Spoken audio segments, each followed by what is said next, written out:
Hai semuanya, kembali lagi dengan saya Audy Kirahani Mirza di pertemuan apresiasi prosa fiksi part 8. Di sini saya akan membahas tentang angkatan 66 dan angkatan 80-an. Mari kita simak bersama-sama. Nah, angkatan 66 ini lahir pada saat situasi politik di Indonesia sedang penuh gejolak serta maraknya penyalahgunaan kekuasaan pada periode 1960 sampai 1970 yang turut mengakibatkan polarisasi karya sastra pada masa itu. Karya pada angkatan 66 banyak membahas kritik dari situasi politik dan kehidupan sosial masyarakat. Muncul nama angkatan 66 dicetus oleh H.B. Jasin dalam majalah Horizon nomor 2 tahun 1966. Tokoh terkenal dari angkatan ini diantaranya yaitu Chairil Anwar, Umar Ismail, Asrul Sami, dan Pranodya Ananta Toer. A.A. Nafis, nama lengkap A.A. Nafis adalah Ali Akbar Nafis, tetapi sepanjang karirnya ia dikenal dengan namanya yang lebih simpel yaitu A.A. Nafis. Ia lahir di Padang Panjang, Sumatera Barat tanggal 17 November 1924. Ia merupakan anak sulung dari 15 bersaudara.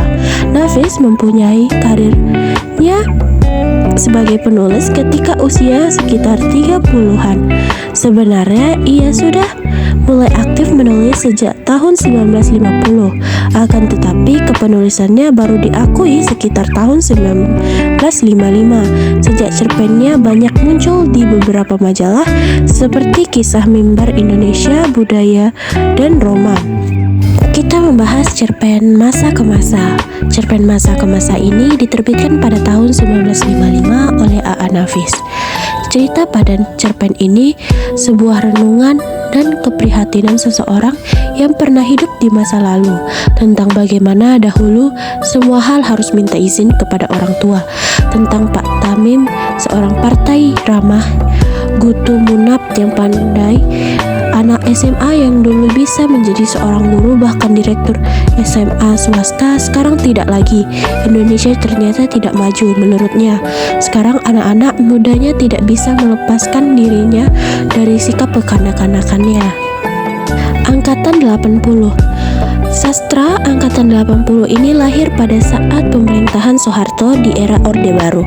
Sastra angkatan 80 memiliki peraturan yang memberatkan para sastrawan Indonesia. Sebuah karya yang dianggap berisi dengan provokasi dan mengancam akan segera ditindaklanjuti oleh pemerintah pada saat itu. Contohnya terdapat pada karya majalah Jejak. Majalah tersebut menceritakan tentang budaya dan kesenian Indonesia. Dengan adanya kejadian tersebut menjadikan alasan tentang tema yang dimuat pada angkatan 80 ini, yaitu tentang roman, percintaan, dan kisah kehidupan saat itu, yang dimana sifatnya tidak menyinggung, mengancam, dan memprovokasi. Berikut ini nama-nama tokoh terkenal sastra angkatan 80 yaitu Hari Wijaya, Margate, Mira Wijaja, Ahmadun, Yosi Hervanda. N.Hadini merupakan singkatan dari Nur Hayati Sri Hardini. N.Hadini dilahirkan pada tanggal 29 Februari 1936 di Semarang, Jawa Tengah. Karena bersuamikan orang Perancis, Dini beralih warga negaranya menjadi warga negara Perancis. Pada tahun 1985, ia kembali ke Indonesia dan menjadi warga negara Indonesia. Ia memutuskan kembali ke kampung halamannya dan melanjutkan menulis serta mendirikan taman bacaan anak-anak yang bernama Pondok Baca N.Hadini. Tinggal di perumahan Beringin Indah, Jalan Angsana nomor 9, Blok Avi A5, Mengalin, Semarang, Jawa Tengah. Pada Sebuah Kapal adalah novel karya N.Hadini yang berjumlah 350 halaman. Novel ini diterbitkan pada tahun 1972 dan telah dicetak ulang beberapa kali hingga saat ini.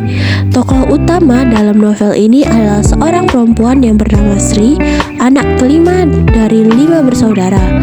Novel ini terdiri dari 2 bagian yaitu tajuk, yaitu bagian pertama adalah penari dan bagian kedua adalah pelaut. sekian saja itu video saya kali ini. Sampai jumpa di video lainnya. Bye-bye.